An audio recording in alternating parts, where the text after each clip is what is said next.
News ప్రస్తుతం మనం నెల్లూరు జిల్లా కావలి దగ్గరలో ఉన్నాం.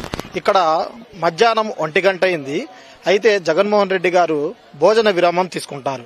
అయితే ఇక్కడైతే జనాలు చాలా మంది వచ్చారు. భోజనం టైంలో కూడా జనాలు ఎక్కడెక్కడి నుంచో ఇక్కడ చూడటానికి జగన్మోహన్ రెడ్డి గారితో ఒక ఫోటో అయినా దిగాలని ఎంతో దూరం నుంచి వచ్చారు. ఇక్కడ మనతో పాటు ఒకళ్ళు ఉన్నారు. వీళ్ళు ఏదో మాట్లాడతాం ఒక్కసారి జగన్మోహన్ రెడ్డి గారి గురించి అని చెప్పినారు. వాళ్ళ మాటలను తెలుసుకుందాం మనం. నమస్కారం అండి. జై జగన్, జై జై జగన్. మేము కావలి నుంచి వచ్చాము. జగన్ అన్న వీరాభిమానం, మా కొడుకు కూడా వీరాభిమాని. ఇంతకు ముందల 2014-19 కాలంలో అంత పెత్తందారుల వ్యవస్థ ఉండేది. మా ప్రియతమ నేత జగనన్న పేదల పాలిటి పెన్నిది.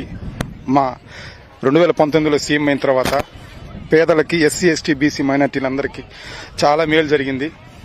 ఆయన్నే మళ్ళీ 2024లో కూడా సీఎం కావాలని చెప్పేసి ప్రతి పేదవాడు కోరుకుంటున్నాడు. అందరూ ఆంధ్ర రాష్ట్రంలో ఉన్నటువంటి అందరూ వృద్ధులు గాని, పిల్లలు గాని, చదువుకునే పిల్లలు గాని, యువకులు గాని, అందరూ పెద్దోళ్ళు ఎవరైనా గాని జగన్మోహన్ రెడ్డి గారిని అత్యధిక మెజార్టీతో గెలిపించుకొని మళ్ళీ మనం సీఎం చేసుకుందాం. 175కు 175 కంపల్సరీ వస్తాయి. అంత ప్రజాభిమానం ఉంది జగనన్నకి. పిల్లకాయల్లో కూడా ఉంది. వాళ్ళ ఆశీస్సులు ఎప్పుడు జగనన్న మీద ఉంటాయని కోరుకుంటూ 24 కాకుండా నెక్స్ట్ ఎప్పటికైనా కానీ ఈయన సీఎంగా ఉండాలి. వాలంటరీ వ్యవస్థ తీసుకొచ్చాడు, సచివాలయాలు తీసుకొచ్చాడు.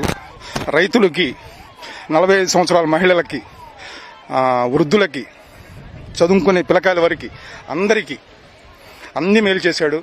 ఆయనకు అందుకోసమే ఈ ఎండలో కూడా అందరూ ఆయన కోసం అభిమానంగా, ఈ ఎండలో ఎంత ఎండ ఉన్నా కానీ అందరూ ఆయన చూడాలని, ఆయనతో మాట్లాడాలని, ఆయనతో కలవాలని అందరూ వెయిట్ చేస్తున్నారు. దానికి అనుగుణంగానే ఇంకా జనాలు ఇంకా భారీ ఎత్తున జనసందోహమైంది కావలి గ్రౌండ్. దయచేసి అందరూ ప్రతి ఒక్కరూ జగనన్న గెలిపించుకుందాం. జగనన్న గెలిస్తే మనం గెలిచినట్టే.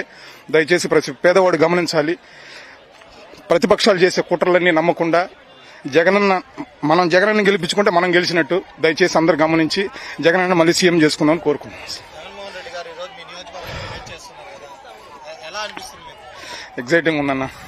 అన్న వస్తున్నాడంటే పేదోళ్ళకి ఇంకా చాలా ఆనందంగా ఉంటది.